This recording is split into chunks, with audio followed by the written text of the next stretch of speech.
Değerli yengeçler, yükselen burcu yengeç olan sevgili dostlar, tabii ki bu haftanın enlerinden birisiniz.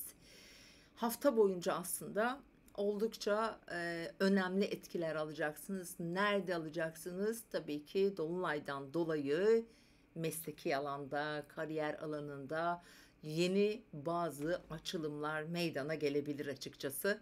Uzun süreden beri süren bir takım bu alandaki bekleyişleriniz, süreçleriniz bu dolunayla beraber tam olarak böyle netleşecek açıkçası.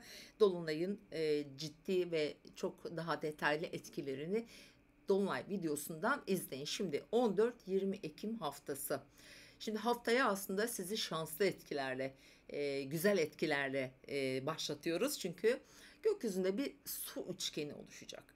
Ama özellikle lütfen pazartesi günü tartışmalardan, gerilimli durumlardan uzak durmaya çalışın. Özellikle iş yerinizde amirler, üstlerle olabilir. Bu dolunayın etkilerinden aynı zamanda güneşin karesi var. Aile içindeki bireylerle. Özellikle eskiyi kapatmanızı tavsiye edeceğim. Yani eskiden olmuş, bitmiş, şöyle olmuş, kardeşleriniz arasında, belki ailenizin içinde ve tabii ki yengeçlerin bir de ilişki dinamikleri var. Yine bu hafta da devrede. Bunlarla ilgili eğer böyle takıldığınız durumlar, konular olursa lütfen bunları geride bırakın. Eğer bırakmazsanız inanın sizin için hala yerinde saymaya, yani böyle bir dolunay fırsatı size kapılarını açmakta zorlanacaktır. O yüzden bence yeni bir sayfa açın, yeni bir kapı açılıyor çünkü. Mevcut işinizde yenilik, yeni bir işe geçiş, yeni bir başlangıç, belki bir terfi, böyle bir durum. Şimdi haftanın ilk 2 günü ise belki bir gezme, seyahat, eğitim olabilir, bir mahkemeniz olabilir. Buralarda böyle bir durumlarınız olabilir. Bilhassa salı günü, eğer ki çok mühim değilse salı günü erteleyin. Çünkü salı günü bir su üçgeni var.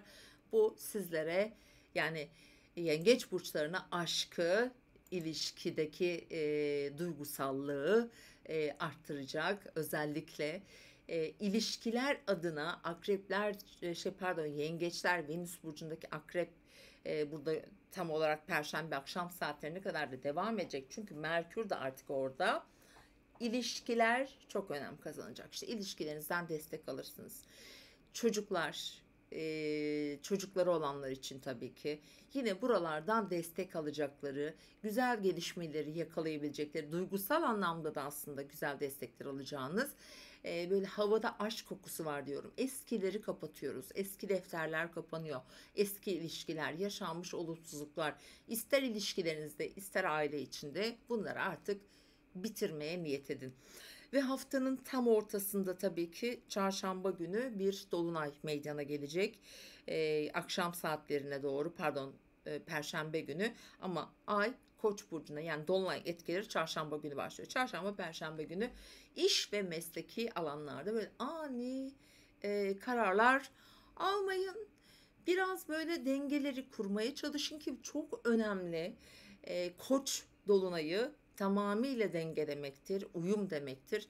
Dengeyi çok iyi sağlarsanız daha böyle yumuşak geçişlerle çok daha güzel sonuçlar gelebilir efendim. Ve haftanın cuma ve cumartesi günü oluşacak. Bu arada orada bir Venüs'ün Uranüs'te karşıtlı olacak.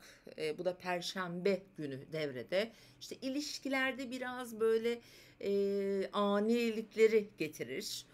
Ani bitişler olabilir, çok hızlı başlangıçlar olabilir. Çünkü Venüs son derecede olacak.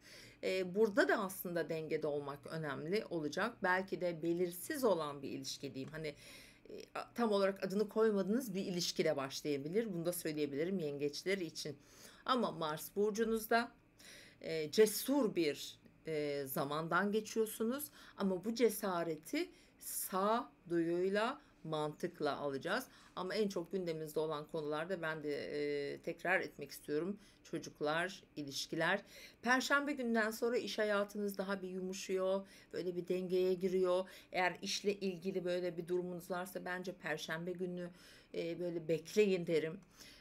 Hem sağlıkta hem günlük yaşantınızda daha iyicil etkiler, daha pozitif etkiler daha doğrusu devreye girmeye başlayacak.